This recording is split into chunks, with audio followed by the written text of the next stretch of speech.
అందరికీ నమస్కారం. నేను మీ ఖమ్మంపాటి కృష్ణ, ఆమ్ ఆద్మీ. పులివెందులలో సరే టీడీపీ గెలిచింది. పులివెందులలో టీడీపీ జెడ్పీటీసీ ఎన్నికల్లో టీడీపీ విజయం సాధించింది.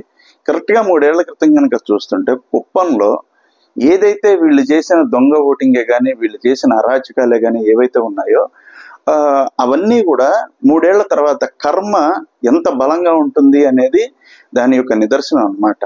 ఏ రోజైతే వీళ్ళు కుప్పంలో మున్సిపాలిటీని గెలిచి ఆ రోజున ఏకగ్రీవాలు చేశారు. వీళ్ళు ఏంటంటే కనీసం ఏకగ్రీవాలు చేశారు, దొంగ ఓట్లు వేశారు, కొన్ని చోట్ల ఏకగ్రీవాలు చేశారు, ఇలాంటివన్నీ చేశారు. వైసీపీ వాళ్ళు చేసిన అరాచకాలు అన్నమాట ఇవన్నీ కూడా. మరొక విషయం ఏంటంటే వైసీపీ ఆధ్వర్యంలో జరిగిన మున్సిపల్ ఎలక్షన్స్ లో కానీ, కార్పొరేషన్ ఎలక్షన్స్ లో కానీ ఎక్కడికక్కడ బెదిరింపులకు దిగి ఎక్కడికక్కడ అరాచకాలు సృష్టించి ఆ రోజున ఎన్నికలు అనేది జరగడం అనేది చేశారనమాట. అండ్ టీడీపీ వాళ్ళు చేయటంలో టీడీపీ వాళ్ళు వాళ్ళకి తగ్గట్టుగానే వాళ్ళకి అవకాశం వచ్చింది, వాళ్ళు చేస్తున్నారు. వాళ్ళు చేయలేదని చెప్పి అనట్లేదు కానీ చేశారు.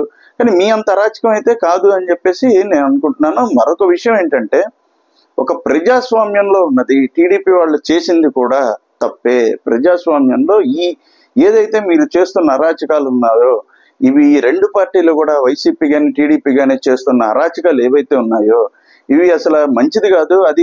అది చాలా ఒక నెగిటివ్ లోకి వెళ్తుంది. రాష్ట్ర ప్రజలందరూ కూడా మిమ్మల్ని గమనిస్తున్నారు.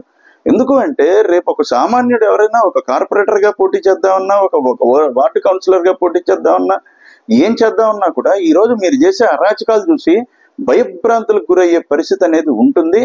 కాబట్టి ఈ రకంగా జగన్మోహన్ రెడ్డి గారు ఏమీ ఇది అవ్వకర్లా, ఆయన చేశారు, ఆయన అనుభవిస్తున్నారు, వీళ్ళు చేస్తున్నారు, వీళ్ళు అనుభవిస్తారు. అది ఇంకా ఎలా ఉంటుందంటే పొర్రపాటున కనుక రేపు వాళ్ళే చెప్తున్నారు కదా, వైసీపీ వాళ్ళే చెప్తున్నారు కదా, వైసీపీ వాళ్ళు కనుక వచ్చారంటే ఇక రాష్ట్రం రావణ కాష్టం లాగా ఇది జరుగుతూనే ఉంటుంది.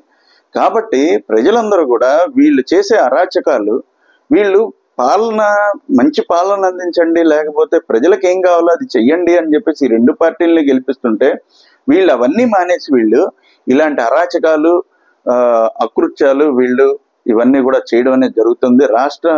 రాష్ట్రంలో జరుగుతున్న ఇలాంటి ఏదైతే రాజ్యాంగ విరుద్ధమైన పనులు జరుగుతున్నాయో వీటిలన్నింటినీ కూడా ఆపాలని చెప్పేసి నేను టీడీపీ వారికి కానీ వైసీపీ వారికి కానీ నేను విజ్ఞప్తి చేస్తున్నాను. Thank you very much.